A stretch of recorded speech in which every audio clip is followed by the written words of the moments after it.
Hello students, welcome back. I am again with the next topic of your biology section, and we had started about the chapter the life processes.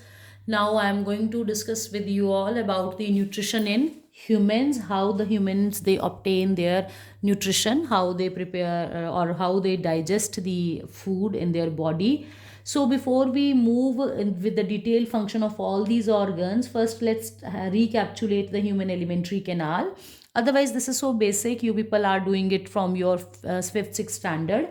And the different parts of the human alimentary canal is the mouth. Mouth is having the tongue, and the salivary glands are visible over here. These orange colored glands are the salivary glands which release the saliva that help the food to thoroughly mixed with over here in the mouth.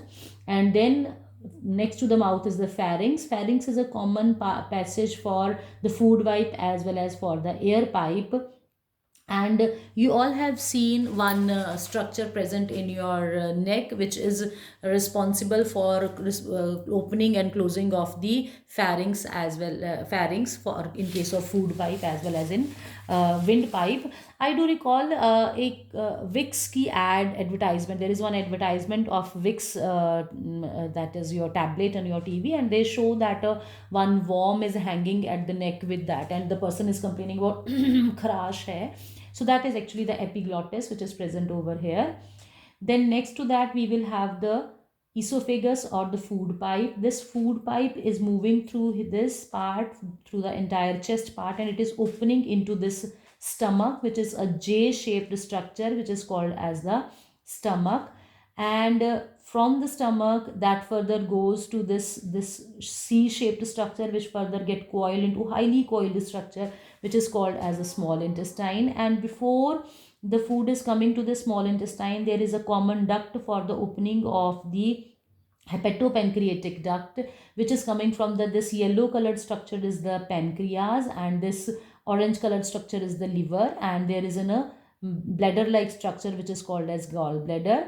The liver secretes certain juices which are stored in the gallbladder. On the other hand, the yellow colored structured pancreas also secretes certain juices which also come to this blue colored line is coming down, which is called as the hepatopancreatic duct, and it opens into the small intestine. Then this small intestine is called as a small because the diameter of this food pipe is very less. Otherwise, this is the longest part of the human alimentary canal that occupies the maximum part, and this is the major part where the maximum digestion of your food will occur over here.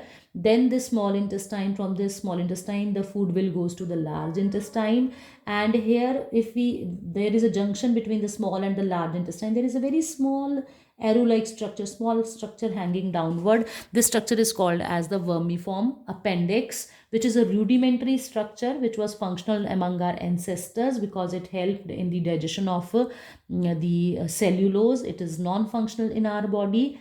From here that the large intestine will begin, which is moving in this way. It will first move upward, then transverse, then downward. So it is called as descending, transverse, and the ascending part of the large intestine. Then it comes to the rectum, which is a part where the waste, which is whatever is being generated after the absorption of food, will be stored over here and finally expelled out through the anus. So this is all about your alimentary canal. So we'll begin with the complete function of the different parts of the body. So first of all, we will discuss about the digestion of food in alimentary canal, different parts. First is the digestion in mouth. So as the food, it comes to the mouth, it is masticated and mixed with the salivary amylase, which is secreted by the salivary glands. The saliva present in your mouth, it secretes an enzyme called as salivary amylase. So the food is thoroughly mixed.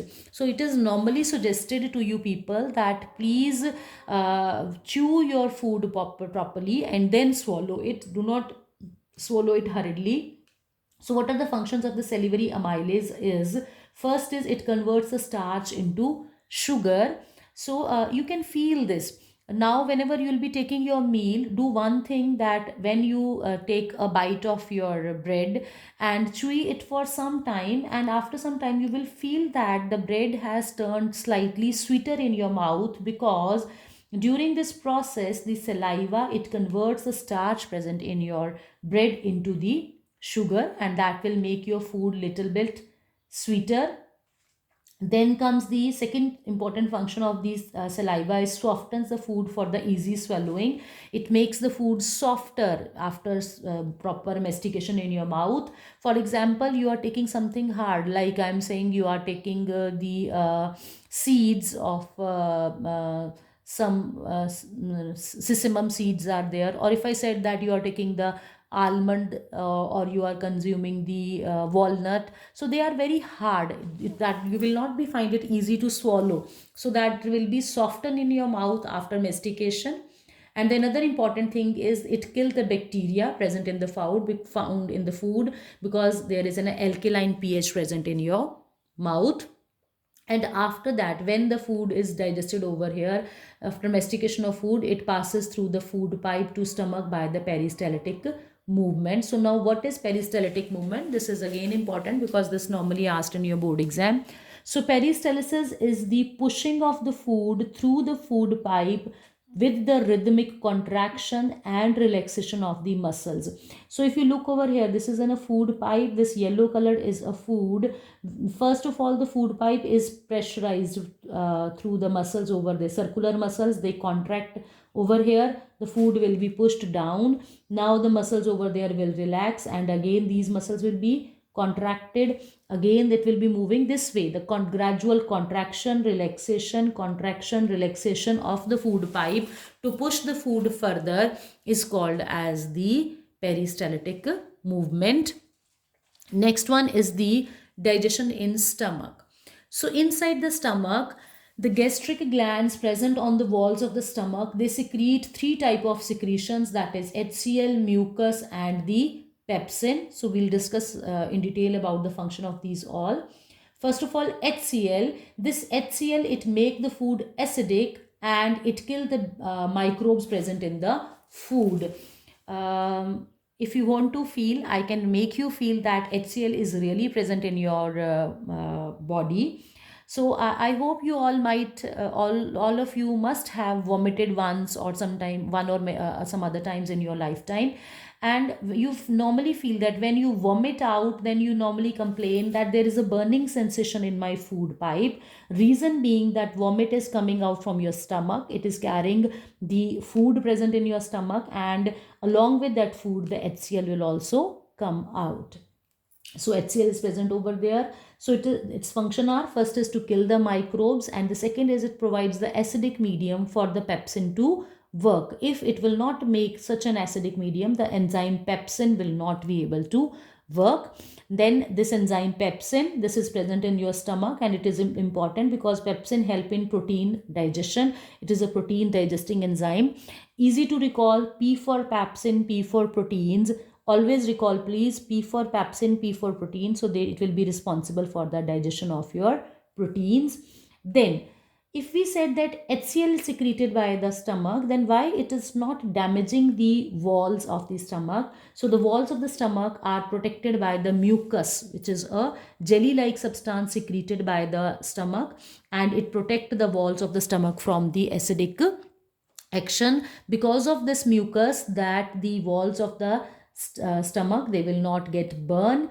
And normally sometimes when someone consumes some spicy food, some food filled with plenty of chilies, then normally the people, they complain of the acidity. That means there is a higher acidic content in the stomach. That condition is called as the acidity. So this is all. Next time continue with the same topic in my next video.